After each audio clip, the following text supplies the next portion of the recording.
Welcome to another bonus edition of Upon Further Review. And in this edition, we'll be talking about the Thursday night football game between the Arizona Cardinals and the St. Louis Rams.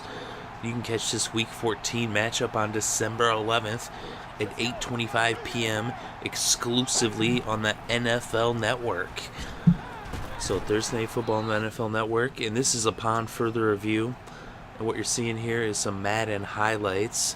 As I played out the game in Madden, I took the team that I think is going to win, and I'm going with the St. Louis Rams in this one.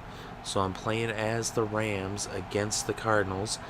They said that's what you're watching. I edited the highlights. Hopefully they came out good. And while you're watching the highlights, I'm going to do the show as we do the Upon Further Review. And this is the updated version. As before, we just had pictures. Now at least we got a little bit of video for you. But we go over the numbers, and first we're going to look at the records for these two teams. The Arizona Cardinals are 10-3. They're one of only two teams in the NFC to have double-digit victories. The St. Louis Rams are 6-7.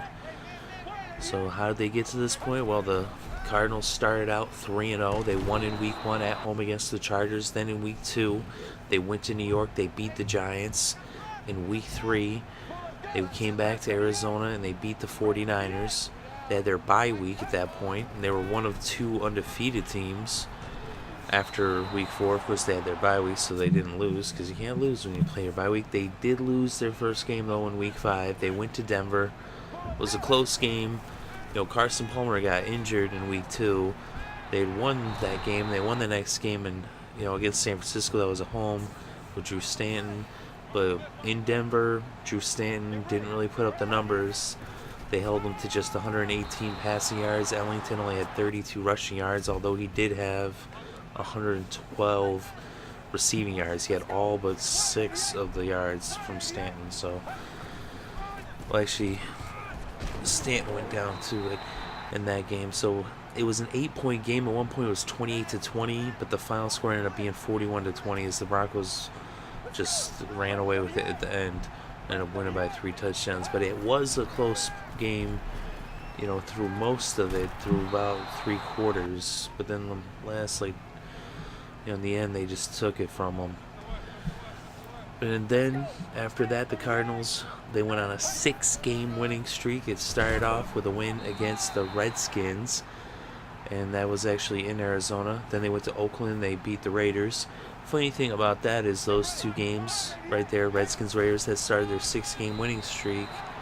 Those 2 teams are the last 2 teams that the Rams have faced, and they shut both of them out. But back to the Cardinals, in Week 8, they ended up hosting the Eagles. They beat the Eagles. It was a close game. Of course, Carson Palmer came back at the beginning of the streak in that game against the Redskins and, of course, the Raiders and the Eagles. Then they went to Dallas. They beat the Cowboys. So it was a very impressive win.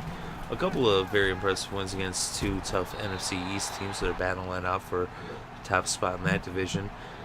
And then in Week 10, these 2 teams faced for the first time, and the Cardinals ended up getting the victory, and that was in Arizona. They won that game 31-14. That was with Carson Palmer behind center. He had 241 yards in that game. Of course, he did get hurt in that game. He went down as the Rams, they have a vicious passing rush. A vicious pass rush. Their line gets to guys like Robert Quinn. Chris Long's coming back for this game, maybe. Ellington, they held him pretty well. They held him to just 23 yards. Fitzgerald actually had his best game of the year with 112 yards in that game. But then in Week 11, the Cardinals, they ended up hosting the Lions. They beat Detroit in a tough defensive battle. Drew Stanton started that game. He had 306 yards. That was Drew Stanton's best game of the year. So, and against the Detroit defense is, arguably the best defense in the league. Of course, I'm sure the Cardinals and the Rams both would have something to say about that. But if you look and even the Seahawks too, that NFC West is tough. And that's actually who the Cardinals faced in Week 12. They faced the Seahawks. They ended up losing that game. And then in Week 13, They ended up going, and that was in Seattle. In week 13, they went to Atlanta, and they ended up losing to the Falcons. But in week 14, they hosted the Chiefs, and they got back in the win column in a tough game against a tough team. The Chiefs are a really formidable opponent. They're very competitive. They were able to hold them to just 2 touchdowns, one in the ground, one in the air, both by Jamal Charles. But Williams had 100 yards rushing in that game, and they're going to need to have a performance like that out of him in this game if they want to beat the Rams in St. Louis. And although they did beat them, back in week 10, they beat them pretty well, 31-14. But when division opponents match up, it's always a really good game. Let's talk about the Rams, though, for a moment. Let's look at their schedule so far, the teams that they faced. In week 1, they started off with the Vikings. They lost that game. They lost it pretty handily, too. Of course, that was with, they had lots of issues. Sam Bradford went down in the preseason. Then Sean Hill goes down. They go to Austin Davis. They get beat up pretty bad by Minnesota week 1. But in week 2, they went down to Tampa Bay. They beat the Bucs. It's a close game. And, you say, oh, it's just the Bucs. But the Bucs are actually a better team people give them credit for. They're going to be really good, in the next couple of years. But week 3, they ended up going, it was in St. Louis against the Cowboys. They almost beat the Cowboys. They lost by just 3 points. Austin Davis put up 327 yards in that game. Big numbers through the air. They got receivers. They got talent at receiver and a very talented tight end in Jared Cook. But a very close game against, a tough Dallas team. A team in Dallas beat the Seahawks in Seattle earlier in the season. But anyway, week 4, the Rams had their bye week. Week 5, they ended up going to Philadelphia. They lost to the Eagles just by 6 points. They actually were down, and then they made it interesting. They came back to close the gap, but they ran out of time. And Austin Davis, again, he put up 375 yards in that game. Then on Monday Night Football, they ended up hosting the Niners. That was the first time they faced the Niners, and they ended up losing that one, 31-17. Then in week 7, the Seahawks came into St. Louis, and the Rams beat the defending Super Bowl champions. They beat them by 2 points, and what some would say was a controversial call on the fumble there at the end of the game, but a win is a win. And for the fact to play them that close is, definitely something that you gotta give them credit for. Then in week 8, they ended up going to Kansas City, the Battle of Missouri, and the Chiefs won that one pretty handily as they shut down Austin Davis. Even the Seahawks shut them down the week before, but they did get the win. But week 8, they got totally shut down on the ground, in the air, everything. The Chiefs really beat them up pretty bad. But then they bounce back in week 9. They get the win in San Francisco. Their defense, it just comes up huge. They had like 8 sacks. They had that incredible goal line stand at the end of the game, and they won by 3 points. And then in week 10, they faced the Cardinals for the first time. They got beat up pretty bad, 31-14. And that was that for Austin Davis, as Sean Hill came back from his injury in week 11. And that was against the Denver Broncos in St. Louis, and they beat the Denver Broncos. The Broncos beat the Cardinals by 3 touchdowns, but the Rams beat the Broncos. Of course, it was in St. Louis, whereas the Cardinals had to face them in Denver. But still, the Rams, they shut down Peyton Manning, and they won that game 22-7. They held that Broncos offense to just 7 points. That's how good this defense is. That's how good their defense is playing, especially when, with Sean Hill out there managing the game. Trey Mason had 113 yards in that game. Kenny Britt 128. So they put up good numbers. Sean Hill only had 220 yards passing, but he was very efficient. So then in week 12, they ended up going to San Diego, and they just barely lost to the Chargers. Phillip Rivers pulled off like a miracle, at the end.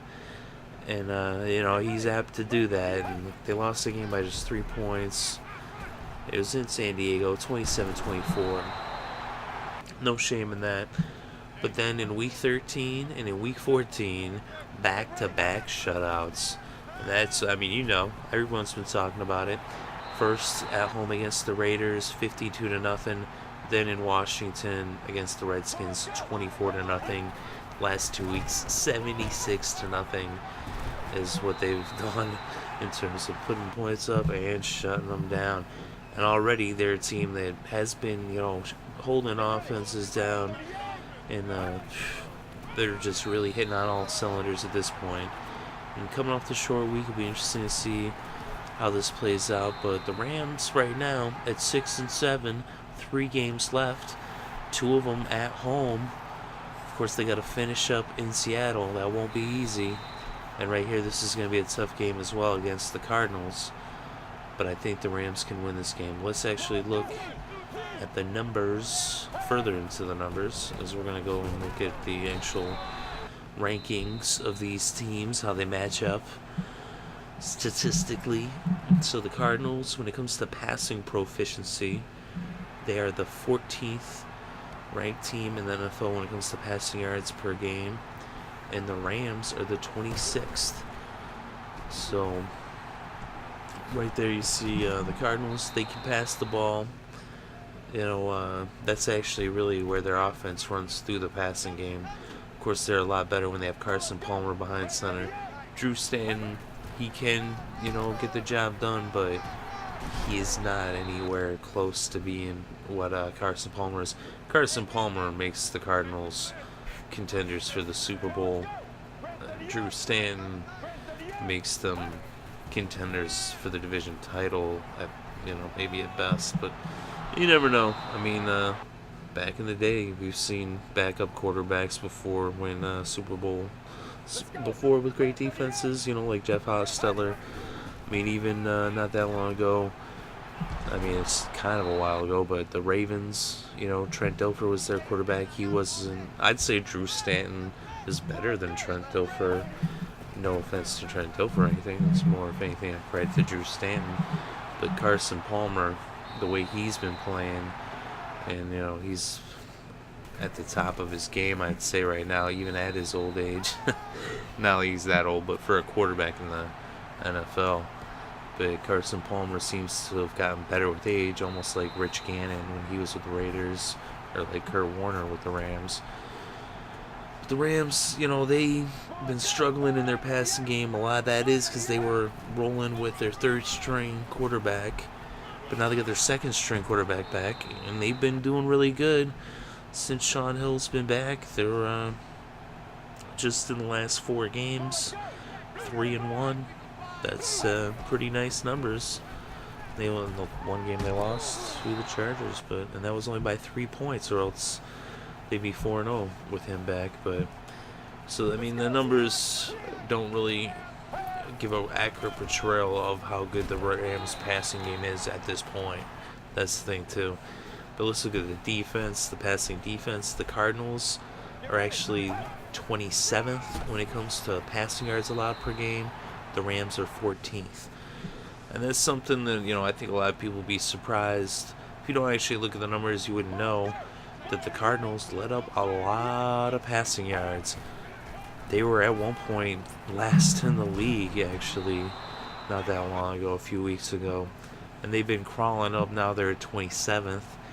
What that is, though, is because they blitz. They blitz more than 50% of the time. They blitz like 56% of the time, something like that.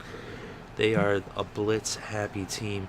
So what happens is they're always sending all this pressure, and then that leaves their corners out on an island. So they're always playing man-to-man. That's how the Cardinals get down. And they can do that because they got Patrick Peterson. They got, Rogers Cromartie. Or Antonio Cromartie, whatever. They got Cromartie, so not Rogers, Cromartie. But so with that, and I always get that mixed up. Let me just go look and make sure. Yeah, it's Cromartie. I don't know why I was. Well, obviously it's kind of obvious. It's easy to mix those two up anyway. So yeah, those guys, they're top of the league, 2 of the best. But Honey Badger's injured. He's still going to be out. So the secondary's not 100%, even though it's still really good. but they do let up a lot of yards. Like I said, because they're always blitzing. They sacrifice, getting pressure on the quarterback for leaving those guys out there, and that means they give up a lot of yards. That means, Greg Zuerlein, who I usually call Greg Zuerlein, but Greg Zuerlein, he's going to actually have a lot of field goal attempts, I would imagine, in this game, because they have that bend but don't break type of defense. This is what the Cardinals play. They said, well, you hear people always talk about how great their secondary is, and they are. They really are, but they let up a lot of yards because of the fact that they're asked to be man-to-man, and against the Rams, they got a lot of receivers. They got like 3-4 receivers that they throw out, like Quick, Britt, Austin, and Bailey, plus Cook at the tight end. Those guys right there are very capable of getting open. They're good route runners. They're fast. They can catch the ball. And if you're going to play them man-to-man, and if you're going to be blitzing guys, you're going to be leaving guys wide open. There's no way you can cover all of them. Patrick Peterson and Antonio Cromartie are only two people. Those are 4 receivers. They said they got other guys out there, but the Rams just got too much. And their defense, 14th for the Rams against the pass. They shut down the pass with their pass rush. And they don't necessarily need to blitz like the Cardinals do, because they've got a freaking crazy line. And then it looks like Chris Long's coming back this week. So, it's just going to get even crazier. But then we look at the running offense of each of these two teams. The Cardinals are 30th in rushing yards per game. The Rams are 19th. We look at rushing defense. The Cardinals are 6th. The Rams are 10th. And let me just say that with the passing, I'm going to have to give it to the Rams. But also, even though you could say, hey, it's almost a push. And even they match up pretty even. But technically the Rams actually have the edge on paper even. But then on the running game, it's tough because they both shut down the run really well. But the Cardinals can't run at all. Whereas the Rams, Trey Mason, he can put up some numbers. The Cardinals could shut them down with that amazing run defense they have. But they also, Trey Mason, if he even gets some yards on the ground, if he can have some success, that'll go a long way. Because they'll set up play action and, they don't need to he don't need to rush for 100 yards. If he can just get 50, they'll be pretty good. So I'm going to give it to the Rams there too. And really because the Cardinals ain't got no running game. Andre Ellington, without him, and even with him, they still are 30th in the NFL in rushing yards per game. And real quick, points scored, the Cardinals 23rd, Rams 27. So they both struggle to put points on the board, although the Rams have been putting more on lately. Points against, Cardinals 3rd, Rams 14th. So on the points, I'm going to give it to the Cardinals, especially all season long. Look at that, Trey Mason, player of the game in this Madden gameplay. But the Cardinals, that's where they have the edge. On paper, though, through the air and in the ground, the Rams actually statistically, believe it or not, the numbers actually favor the Rams. You might not believe me. Go to NFL.com, go to ESPN.com, go to Football Reference, Pro Football Reference. They all will tell you the same thing. That's the numbers. If you look at it, they actually favor the Rams, except that the Cardinals over the season haven't been allowing as many points as the Rams. But you've seen lately the Rams pitched 2 shutouts, right? So we'll see what happens Thursday. I don't think they necessarily shut out the Cardinals, but they could. Because, they could. But I don't see the Cardinals. I think we're going to see a lot of Chandler Catanzaro. Maybe pick him up in your fantasy, but even though now it's playoff time. But yeah, so I'm going with the Rams in this one. You see a lot of field goals from both these two teams, a lot of defense. That's what they're saying is going to be happening in this game, and there's no reason not to think that because they both, that's where their strengths lie, is on their defense. Except, and it's hard to say who's got the better defense because the Rams are right now getting healthy and they got momentum. The Cardinals have been banged up all season, and somehow they still find ways to do it. They're just such an excellently coached team. So are the Rams too, though, and On offense, got to give it to the Rams the way their offense is playing right now, especially with Sean Hill back. He's doing a better job than Drew Stanton is, but hey, you never know. Drew Stanton might come out and have a big night. I said I think the Rams will be able to take this one. It should be low scoring. It should be a close game. I think the Rams win. I'm thinking that they probably win somewhere like 4, maybe 6 points, although it could be closer. I wouldn't even be surprised if it ends up being by a field goal. It could end up being a push. But I like the Rams to win it. And I mean, if they get going, they could run away with it and end up, winning by double digits even. That wouldn't surprise me. And it really actually wouldn't even surprise me if somehow the Cardinals figure out a way to win this one. But with how hot the Rams are, that's what I got to take. But alright, thank you very much for watching. Kind of went a little bit over. We got more talking than even the highlights, but just kind of went on those numbers. But that's how we do it on Upon Further Review. Thank you very much for watching and listening. It's greatly appreciated. If you're listening at this point, hit the like button, because why did you stick around this long if you're not enjoying it? You must be enjoying it, so hit the button. Like the button, that's right. And go ahead and subscribe and check out all the recaps and Upon Further Reviews that we got up there. Once again, thank you very much for watching. I hope you're having a good day and have a great weekend and enjoy all the sports.